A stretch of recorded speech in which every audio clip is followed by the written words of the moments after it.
here, and I am working on the Art Elements theme challenge for March. The theme this month is gnomes, so that's super fun because I love any kind of like mythical fantasy stuff. So I've got a couple ideas. I've actually got a necklace already made for it and a couple of other ideas going on right now, but I don't know. I was inspired to do some kind of paper piecing together thing, which is not something I've ever done. I mean, I've done lots of assemblage, but never like paper like that.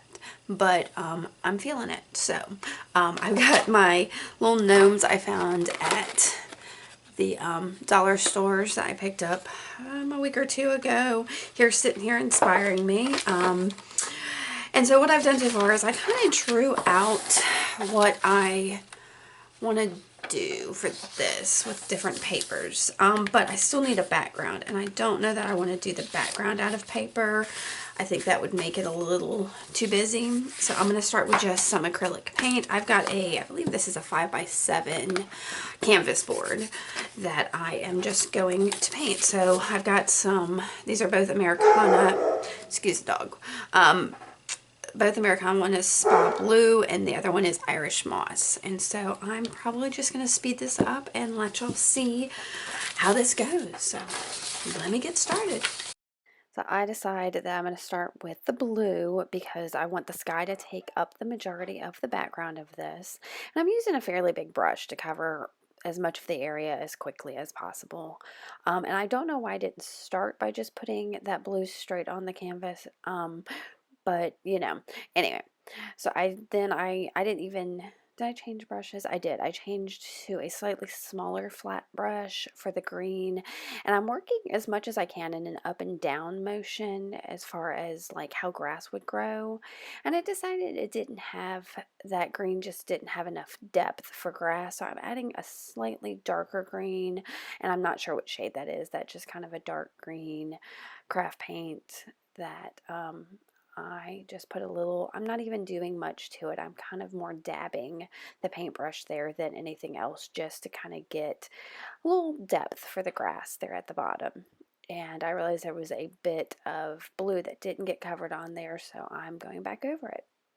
Now this is kind of where it gets a little tricky. I did trace my canvas board straight onto that piece of paper and then drew in what I wanted. So I am absolutely just cutting out individual pieces. I'm not going to make y'all sit through watching me cut out these individual pieces. There they are, all cut out. Now the body itself was kind of hidden behind the beard and all, so I took what little bit was left of it, and I am just tracing it on a piece of the scrap paper that's there to get an idea of how big that body needs to be, because I don't want to cut that little sliver out. I'd rather just layer the paper on top of it.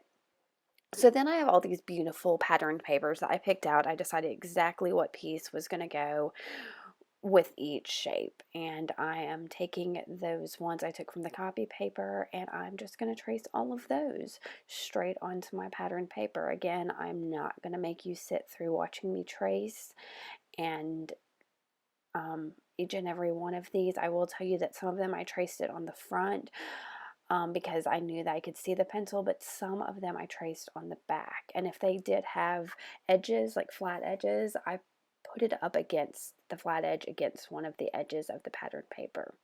So then I started cutting those out. So there was a lot of just tracing and cutting for this. I do want to show you that if you do trace it on the back, just because the pattern's so crazy, that like my hat here, it's going to end up opposite of what you drew it out as. So keep that in mind when you do the tracing.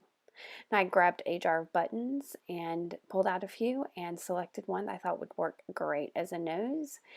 And then I went back to my little canvas, and I decided I didn't have enough texture in the sky. It added all that texture to the grass, so the sky needed some texture. And I've just got another paintbrush and some white craft paint, and I'm just dabbing again and making some cloud shapes.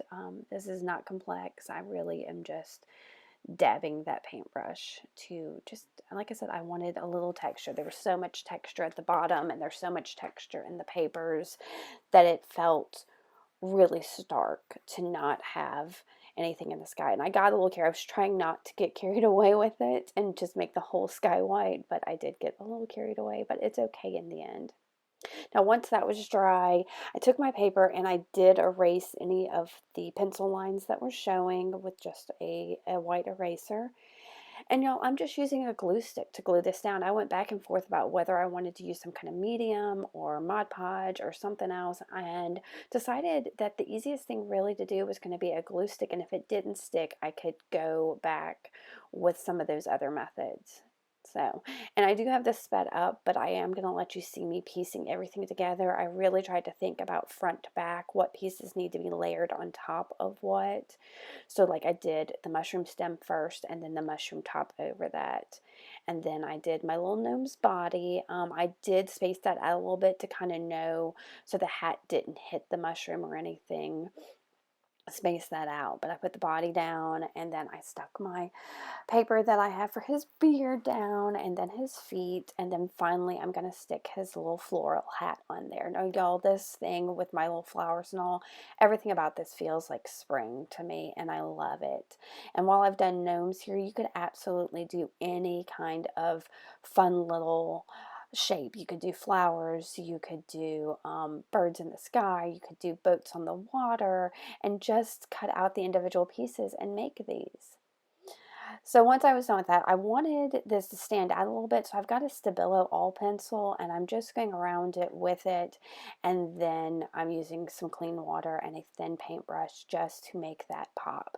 Now for the mushroom, I kind of went around it, the shape of it, but then for my little gnome, I'm going around each individual paper cut to I don't know, so that each part of his body is really distinguished, and I'm doing that for all of them. Now if you don't have a Stabilo, you could just use a pencil or a black pen or something. You wouldn't have to use even the water part. It would just help give a little shadow and depth to your little shape.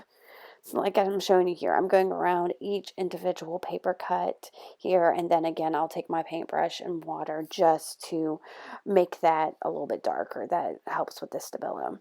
And then as a final touch, I've got my little button nose and some E6000, and I'm going to put just a dot of that glue on there and glue his little button nose on.